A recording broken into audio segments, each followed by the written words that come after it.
I am quite the fan of Marina's previous work. I think Family Jewels is a great album. Not only is it a highlight for 2010 music, but it's a big highlight for pop music this decade, I think. For me, it is absolutely, undeniably up there in like the top 10 best pop albums this decade. I mean, I just love her sass on the album, her attitude, the quirkiness on many of the songs too. The songs themselves sound great. She was such a joy to listen to on that album, and I even really like the album Fruit as well, which I don't think is quite as good as Family Jewels, but I definitely think it is another highlight for 2015 in terms of pop music. And Love and Fear is the latest album in her discography. This is coming 4 years after her last album. She's took quite a long break. This is in fact a double album though. The first album is the love side, the second album is the fear side. There are 8 tracks on each album, the first album being the love side of her, and the second album of course being the fearful side of her, the side that shows how much more afraid she can be. And does Marina explore these sides of her, these emotions, in an interesting way, in a compelling way that makes you really invigorated with the words she is speaking?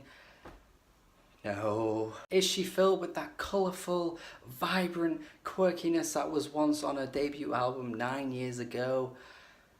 No. This is one of the most standard, formulaic, run-of-the-mill pop albums I think you will lay your ears on throughout the course of 2019. Which, depending on how much of a fan you already were of her work prior to this album, this could be a huge disappointment to you, which I think it will end up being for me, because these tracks on this album really aren't showing the best side of Marina at all. So many of these tracks have a very contemporary, radio-friendly sound that is very popular right now, that kind of like dance hall sound that isn't really dance hall, it's just like the kind of discounted version of what you would get from actual dancehall music. You know that sound I'm talking about, where the songs have the really plain rhythmic patterns of the do do do do do do do do do do do do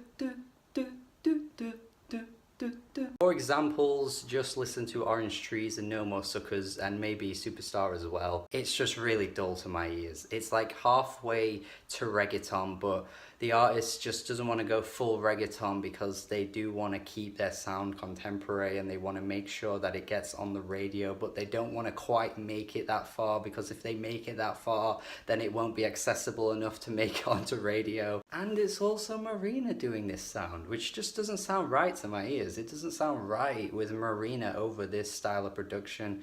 I feel as though this was kind of a poor choice and a poor decision to make, because there are better sounds that are suited for her voice. And when the music doesn't sound this way, it's just really bland. Like, there's just very little to the instrumentation that gets me interested. She does a lot of like high-pitched singing across this album. Like, she reaches really high into upper register at points that just loses all kind of character and personality. Like, yeah, sure, it's impressive to hear it from like a vocal standpoint, but it doesn't really give the singer much of a personality when they're doing this. And again, for an example of that, just see the song Believe in Love, where throughout the whole song she's just going ooh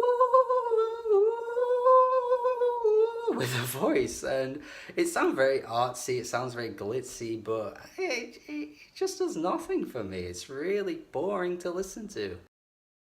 The album I genuinely really like is Handmaid's Heaven, which comes right at the beginning of the 16-track release, which is really painful because like for the rest of the 15 tracks I'm just not really hooked onto anything.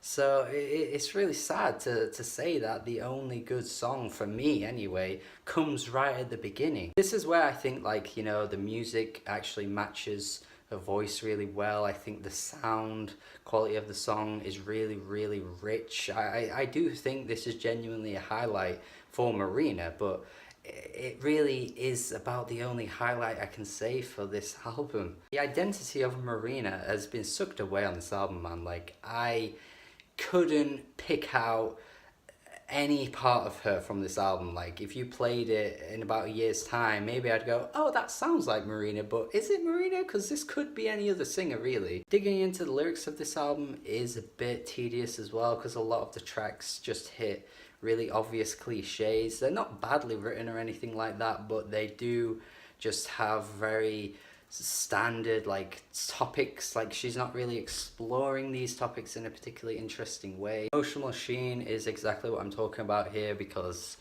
there's just nothing really to the lyrics and the chorus as well, with the I'm a machine. It's just like, so like, you're just not saying anything. Yeah, you're emotional, you're a machine, like, Karma as well, just another track that's just ticking all the cliche boxes for me in terms of sound and in terms of lyrics. Like, how many songs are going to reference the idea of karma? It's such a boring thing to talk about at this point. And again, speaking about a track on the fear side here, I feel like the worst lyrics seem to be coming on this part of the album with the song Life is Strange. Like, this is so dumbed down. Like, I swear this has never been like what Marina has been known for. Like, she's never been known for dumbed down lyrics, but these are just so painfully surface level, like about boys and girls walking across the street, and you know, we're all the same and we all cry at night, and life is all a bit weird and strange, isn't it? Enjoy your life again as well. This track just reads like one of those advice columns in a really cheap newspaper. Like, where are these lyrics coming from? I just do not know. Every aspect of this album, man, is just so disappointing to me. Like, lyrics, the music, her vocals, across this entire thing, I just think to myself, there's no way this is the best we could have gotten from Marina 4 years after her last album. This really is not good to me at all. Like, and again, if you're a fan of this, if you're loving this, don't take my word as gospel. Like, obviously, it's just my opinion, but for me, this is a really, really dull pop album. This album to me is so stiff and lifeless that it's almost as if all the originality has been stripped away from her as an artist, and she's been replaced by an AI robot or something. And she told us she wasn't a robot. She said it on the song, I am not a robot. Yeah, this is a 4 out of 10. I'm sorry, man.